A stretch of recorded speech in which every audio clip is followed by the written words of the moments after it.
চলুন সহজ করে জেনে নেই পোস্টপার্টাম ব্লু এবং ডিপ্রেশন কি। গবেষণায় দেখা গিয়েছে প্রতি 10 জন নতুন মায়েদের মধ্যে 5 থেকে 8 জনই পোস্টপার্টাম ব্লুতে আক্রান্ত হয়ে থাকেন। এই সময়টিতে কি হয়?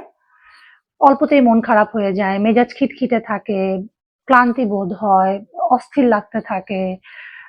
দেখা যায় এই লক্ষণগুলো সন্তান জন্মের 2 থেকে 3 দিনের মধ্যে শুরু হতে পারে এবং এই লক্ষণগুলো বেশি দিন থাকে না, 10 থেকে 14 দিনের মধ্যে ভালো হয়ে যায়। এর জন্য কোনো চিকিৎসার প্রয়োজন হয় না। পরিবারের সাপোর্ট পেলে মা আবার স্বাভাবিক জীবনে ফিরে যেতে পারেন। পোস্টপার্টাম ডিপ্রেশন একটি গুরুতর মানসিক অসুস্থতা। গবেষণায় দেখা যায় প্রতি 10 জন নতুন মায়ের মধ্যে 1 থেকে 2 জন পোস্টপার্টাম ডিপ্রেশনে ভুগে থাকেন।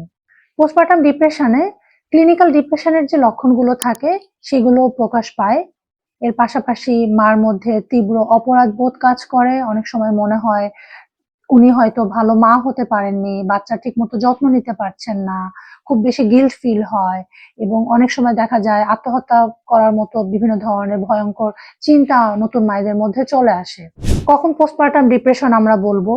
দেখা যায় পোস্টপার্টাম ব্লুর পিরিয়ড পার হয়ে যাওয়ার পরেও প্রায় 2 সপ্তাহ পরেও দেখা যাচ্ছে মায়ের মধ্যে এই লক্ষণগুলো অনেক লম্বা সময় ধরে চলছে এবং মা নিজের যত্ন নিতে পারছে না, নতুন বাচ্চাটার যত্ন ঠিকমতো নিতে পারছে না। তখন আমরা বুঝবো মাটি পোস্টপার্টাম ডিপ্রেশনে ভুগছেন। গুরুত্বপূর্ণ বিষয় হলো পোস্টপার্টাম ডিপ্রেশনে চিকিৎসা কিংবা কাউন্সিলিং এর কিন্তু অনেক বড় ভূমিকা আছে।